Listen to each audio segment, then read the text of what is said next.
সকাল বন্ধুরা, তোমরা সবাই কেমন আছো? আশা করি ভালো আছো। তোমাদের আশীর্বাদ ও ভালোবাসায় আমরাও খুব ভালো আছি।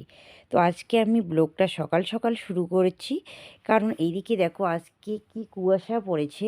তো এখনও কেউ ওঠেনি, তো আমি এইদিকে উঠে পিছনের দিকে এসে এইদিকে তোমাদের সঙ্গে শেয়ার করে নিচ্ছি। আর তখনই আমি মানে কথাগুলো বলতে চেয়েছিলাম, মানে কথা বলেছিলাম ঠিকই। তো এইদিকে যে আমাদের বাড়ির পিছনেই যে ওইদিকে যে মানে পিকনিক খাচ্ছে, তো ওইখানটার মানে মাইকের সবগুলো শব্দই এইখানে আছে, তো সেজন্য আমাকে এইদিকে ভয়েস দিতে হলো। তো যাই হোক, ভয়েস না দিলে পরে আবার মানে ওইদিকে তো আবার কপিরাইট আসবে, তো সেজন্য ভয়েস দিয়ে নিলাম। তো আমি এইদিকে দেখো নিজে এক মনে আমি এইদিকে কথা বলছি, এইদিকে রাশি হট করে দরজাটা খুলে নিল। তো আমাকে এইদিকে ভয় লেগে গিয়েছে, তো রাশি এইদিকে আমার কথা শুনেই কিন্তু উঠে আসলো। তো দেখো রাশির চোখ মুখগুলো একদম ফুলে গেছে, তো আমি তো অনেক আগেই উঠিয়েছিলাম, আর রাশি দেখো এখন উঠলো। তো যাই হোক, এখন আমি তাড়াতাড়ি করে বাড়িতে যাব, বাড়িতে গিয়ে এইদিকে উঠান ঘরগুলো ঝাড় দিয়ে নিব। তো কালকে রাশি আবার পিকনিক খেয়েছে, তো সেজন্য এইদিকে আবার কড়াইটাও মাজতে হবে, আর গরু ছাগল এখন বাইর করব না। তো দেখো এইদিকে বাড়িতে এসে এই যে আমি উঠান মানে ঘরগুলো ঝাড় দেওয়া হয়ে গিয়েছে, তো এখন আমি উঠানটা তাড়াতাড়ি করে ঝাড় দিয়ে নিচ্ছি। আর কি বলো তো, সকাল সকাল না এইদিকে একটু কোমর ব্যথা হয়, তো সেজন্য কিন্তু অসুবিধা হয় ঝাড় দিতে আমারও। তো যাই হোক, একটু আর কি বসি, তারপর আমি এই যে উঠান ঘরগুলো ঝাড় দিয়ে নিই। আর আমি প্রতিদিনই ঝাড় দিই, মা মানে দেয় না, কি বলতে বলো তো, মা ওইদিকে মায়েরও শরীরটা অতটা ভালো না, আর মাকে এই জন্য একটু দেরি করে মা উঠে, আর আমি এইদিকে বাড়ির সমস্ত কাজগুলো করে দিই। আর মা উঠে কিন্তু গরুগুলোকে বাইর করে মা, প্রায় দিনই মা বাইর করে, হঠাৎ হঠাৎ আমি বাইর করে। তো এইদিকে উঠানটা ঝাড় দেওয়া হয়ে গেল। তো এই যে রাত্রিবেলা এই যে ঘরের মধ্যে খাওয়া দাওয়া হয়েছে, তো সেই জন্য আমি এটো জায়গাটা মুছে নিলাম, আর এইদিকে বারান্দাটা মানে যে জায়গায় খাওয়া দাওয়া হয়েছে, তো সেই জায়গাটুকু মুছিয়ে নেব। আর প্রতিদিন তো সম্পূর্ণ বারান্দাটা মুছে নেওয়া সম্ভব না, তাই না? আরও তো অনেক কাজ থাকে, তো সেই জন্য এটো জায়গাটা শুধু মুছে নিই প্রতিদিনই। তো দেখো এদিকে বারান্দার আর কি আমি ভাবছি যে বারান্দাটা মুছবো, কিন্তু সময় এইদিকে নেই হাতে। তো রাজরাশি আবার এইদিকে স্কুলে যাবে, রান্না করতে হবে, তো সেজন্য শুধু এটো জায়গাটাই মুছে নিচ্ছি।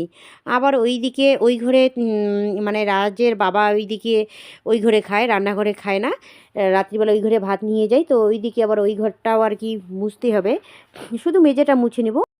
তো দেখো আমরা প্রতিদিন এই যে বস্তায় বসি বা পিঁড়াতে করে বসে এই যে মানে নিচেই খাওয়া দাওয়া করি, কারণ আমাদের ডাইনিংও নেই, আবার এদিকে হাই বেঞ্চ লো বেঞ্চও নেই। আগে ছিল, ওইগুলো দোকানে নিয়ে গিয়েছে। তো দেখো এদিকে মানে এটা জায়গাটা মুছে নিলাম। এখন এই যে বাসন কোসন নিয়ে এই যে কলে পাড়ে এসেছি, তো এখন বাসনগুলো দেখো ধোয়া প্রায় হয়ে গিয়েছে, মাজা তো আগে হয়েছে। তো এখন এই যে বাসনগুলো ধুয়ে নিব, নিয়ে তারপর এইদিকে কড়াইটা মাজবো, তারপর ছান করব, রান্না করব, মানে অনেক সময় লাগে। তো সকালে তো তোমরা জানোই এখন তো উঠতে একটু দেরি হয়। তো এইদিকে আমার বাসন কোসন এই যে ধোয়া হয়ে গেল, তো এইদিকে সম্পূর্ণ বারান্দাটাই মুছে নিয়েছি, ভাবলাম যে মুছবো না, তো টাইম নেই। তো এইদিকে ভাবলাম মানে একবার মানে মোছা শুরু করলে কিন্তু মুছতে ইচ্ছে করে, তাই না? তো এইদিকে দেখো এখন আমি কড়াইটা মাজবো, দেখো কড়াইয়ের অবস্থা কী রকম করেছে, তা কারণ বাচ্চা মানুষ রান্না করেছে, তো এরকমই হবে, তাই না? তো এইদিকে আমি দেখো কড়াইয়ের উপরটায় দেখো কাজল, আমরা গ্যাসে রান্না করি না, কারণ খড়িতে করে মানে খড়ি বলতে লাকড়ি দিয়ে আমরা উনুনে রান্না করি। তো কি করা যায়, আমাদের গ্যাস নেই, তো সেজন্য আমি এই যে কড়াই মানে উনুনেই রান্না করি। তো অনেক কাজল হয়, তো কাজলগুলো পরিষ্কার কিন্তু করতে কিন্তু অনেক সময় লাগে। তো দেখো এইদিকে কড়াইটা কীরকম ছিল আর কীরকম বানাইলাম, একবারে ঝকঝকে বানিয়ে ফেললাম, মনে হয় যে গ্যাসে রান্না করি। কিন্তু গ্যাস আমাদের নেই, আমার ভাগ্যে গ্যাস নেই, কিন্তু রান্না করতে পারি ঠিকই। তো এইদিকে বাসি সমস্ত কাজ শেষ, এখন আমি এই যে কলপাটটা ঝাড় দিয়ে নিব, তারপর এইদিকে ছান করব। রাজরাশি এবার এইদিকে স্কুলে যাবে, তাড়াতাড়ি রান্না করতে হবে।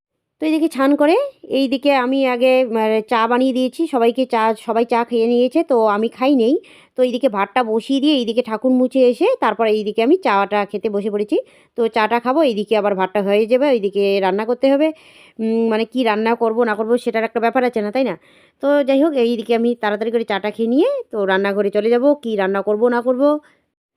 তো এইদিকে দেখো বাড়ির সমস্ত কাজ সেরে এইদিকে ঘুগনি সিদ্ধ বসিয়ে দিয়েছি। তো আমি এক জায়গায় যাব, তো সেই জন্য পেঁয়াজ কেটে রেখে দিয়েছি। তো এগুলো মানে তোমাদের সঙ্গে হয়তো শেয়ার করা হয়নি, কারণ মানে এত তাড়ার মধ্যে আমি এত কাজ করেছি যে যেগুলো তোমাদের সঙ্গে শেয়ার করার মতন অবস্থায়। তো তো বাড়ির থেকে আমি বেরিয়ে এই যে চলে এসেছি ব্যাংকে। আমরা ৩ জন গিয়েছিলাম ব্যাংকে, কারণ আমাদের লোনের যে ব্যাপারটা ছিল, তো সেখানে অনেক টাকা জমা দিতে হবে। তো সেজন্য আমরা ৩ জন ওইখানে ব্যাংকে গিয়েছিলাম। তো আসার পথে এই দিকে মানে দোকানে মানে ঢুকেছি। তো ওই দিদি নাকি কী নিবে, তো সেজন্য এদিকে একটু মানে দোকানের মধ্যে এসেছি। আর বাড়িতে এসে যখন আমি খেতে বসেছি তখনই আমার মনে পড়ছে যে ব্যাংকের বইটা তো আমি আনিনি। ব্যাংক থেকে আমাকে তো বইটা দেয়নি, শুধু রিসিপ্ট কপিটা দিয়েছে ওই ব্যাংকে আর কি, মানে ম্যানেজারের কাছেই দেওয়ার জন্য। আর এই যে মুড়াটা যে ছিল সেটা আমাকে দিয়েছে। কিন্তু এই রকম করে ভাবতে ভাবতে আমি খাওয়া দাওয়া করে তারপরে ব্যাগে গিয়ে দেখি সত্যিকারে ব্যাংকের বইটা নেই। তো এইদিকে তাড়াহুড়ো করে এই যে রাজের সঙ্গে আমি যাচ্ছি এখন ব্যাংকে। তো এইদিকে কিন্তু 4টা বেজে গিয়েছে। তো ওইখানে একটা দিদি আছে, দিদিকে বললাম তো ব্যাংকের বইটা নাকি ওইখানে আছে। তো হয়তো তোমরা ভাবছো ব্যাংকের বইটা আমার পার্সোনালি, আসলে আমার পার্সোনালি না, এটা হচ্ছে গ্রুপের বই। কিন্তু আমার পাশে দেখো আজকে এই রাত্রিবেলা বাচ্চা নিয়ে আমি বেরিয়ে পড়েছি, কিন্তু আমার পাশে এদিকে বাজার থেকে চলে আসলাম। বাজারে তো যাইনি, ব্যাংকে গিয়েছি।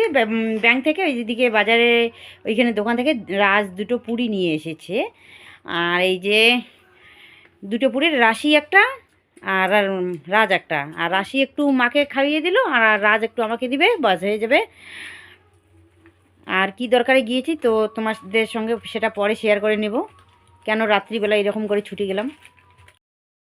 তো বন্ধুরা, এই যে রাত্রির মধ্যে আমি দৌড়ে এই যে রাজকে নিয়ে ব্যাংকে গেলাম। কারণ কি বলতো, গ্রুপের টাকা আমি জমা দিয়ে এসেছি, আমার সঙ্গে আরও 2জন গিয়েছে। তো ব্যাংকের বইটা এখানে নেওয়া হয়নি। তো আমার সঙ্গে সঙ্গেই ছিল, কিন্তু আমি যখন টাকা জমা দিয়েছি তো আমার সাথেই কিন্তু ছিল। কিন্তু ব্যাংকের বইটা যে দিল না ব্যাংক থেকে, হয়তো ছাড়েরও তো মনে নেই, এরকম হয়ে যায়। আর আমারও কিন্তু মনে নেই। তো যাই হোক, মানে রিসিপ্টের যে দিয়েছে, রিসিপ্টের সাথে আরেকটা মানে কি ইয়ে ছিল, কাগজ ছিল। তো ওটাও মেন ম্যানেজারের কাছে দিতে বলছিল, তো আমি ওইখানে গিয়েছিলাম।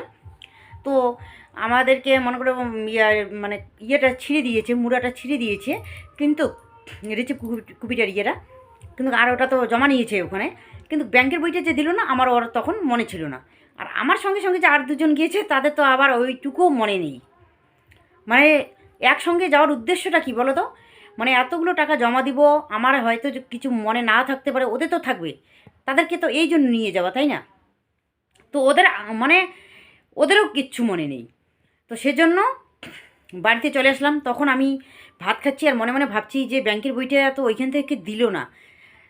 এটাই আমার আর কি সত্যি মনে আছে, কিন্তু তবুও আমি ব্যাগ এসে একটু দেখলাম কাটাকাটি করে, কিন্তু ব্যাগই নেই। তখন সাথে সাথে মানে আমাদের গ্রুপের যে মেম্বার মানে একজন ব্যাংকে কাজ করে, তো ওইখানে ফোন করলাম। তো বললো যে এখন ব্যাংকে ভিড় আছে, তো একটু পরে ফোন করি, তাই না? তো একটু পরে ফোন করলো যে ব্যাংকের বইটা আছে। তো অনেক জনকে বললাম যে চলো যাই, তো কেউ আমার সঙ্গে কিন্তু যায়নি ব্যাংকে। তখন আমি কি করলাম, রাজকে নিয়ে আমি এই রাত্রিবেলা ব্যাংকে গিয়েছি। ব্যাংক থেকে এই যে 6টা বাজে, তো এখন আমি চলে আসলাম বাড়িতে। তো দেখো আমি 10-এর জন্য দৌড়াই, কিন্তু আমার জন্য কেউ দৌড়ে না যে দীপিকা একা যাবে ব্যাংকে, তো একজন যাই। আচ্ছা, ব্যাংক কিন্তু আমাদের বাড়ি থেকে বেশি দূরে না, মাত্র 10 টাকা ভাড়া। টোটোতে করেই যাওয়া যায়, মানে একদম ধরে নাও মনে করো পাশেই করে। তো আমার সঙ্গে কেউ যায়নি।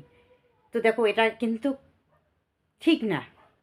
আসলে কি, এটা যেহেতু 10 জনের কাজ, 10 জনের মধ্যে যে কোনো একজন যাওয়ার দরকার। হ্যাঁ, কিন্তু আমার মানে পিছনে কেউ আর গেল না। যে ভুলটা কি আমি শুধু একাই করেছি? ওরা ভাবছে যে আমি একাই ভুল করেছি, ওরা কেউ কিছু ভুল করেনি। কিন্তু যাই হোক, আমি 10-এর কাজ করে যাই, তাতে যা করায় ভগবানে সেটাই হবে, তাই না? আসলে কি বলো তো, ব্যাংকে অনেক টাকা জমা দেওয়া হয়েছে, আমরা 10 জন মেম্বার আছি। তো মেম্বারের মধ্যে 3,19,705 টাকা জমা দেওয়া হয়েছে। তো এতগুলো টাকা ওইখানে নিয়ে জমা দিলাম। তো ছাড়া আবার বলো কি 100 মানে 100 টাকা করে বান্ডিল করতে। তো দেখো এতগুলো টাকা মানে গুনিয়ে নেওয়া, আবার বান্ডিল করা, আবার মানে করে রিটার্ন আসলাম, এসে এইগুলো এক এক একটা করে 100টা মানে টাকা করে আলাদা আলাদা বান্ডিল করে নিলাম।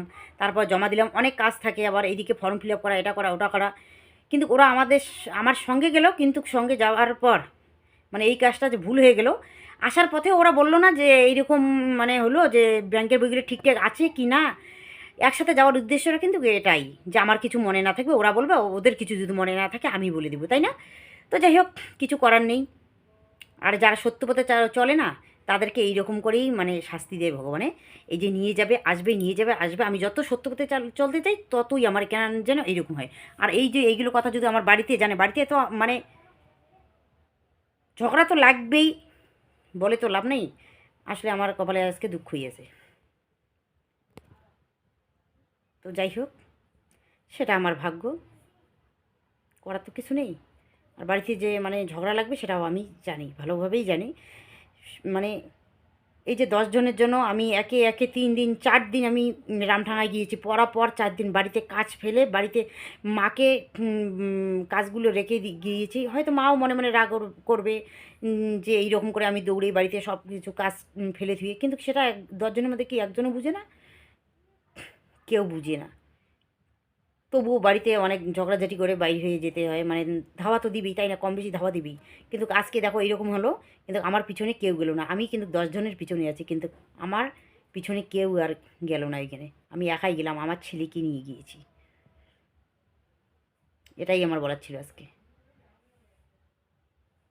যে এই যে কথা বলে না, যদি তোর ডাক শুনে কেউ না আসে তবে একলাই চলো রে। কারণ ব্যাংকে টাকাগুলো আমি জমা দিয়েছি, আমার সেটা দায়িত্ব, আমি নিজের দায়িত্ব মনে করে আমি গিয়ে ব্যাংকের বইটা নিয়ে আসলাম, তাই না?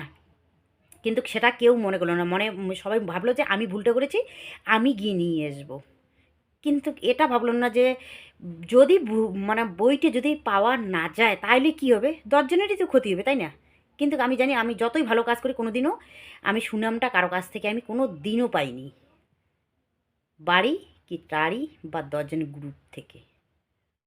তো দেখো আজকে মনটা খুব খারাপ আমার। তো মনটা যতই খারাপ হোক না কেন, এদিকে তো রান্না করতে হবে। তো রান্না করা বাদ দিলাম, ভাত আছে অল্প একটু, ওর বাবা খাবে, আমরা রুটিই খাবো। তো ঠিক আছে বন্ধুরা, আজকের ব্লগটা আমি এখানেই শেষ করছি।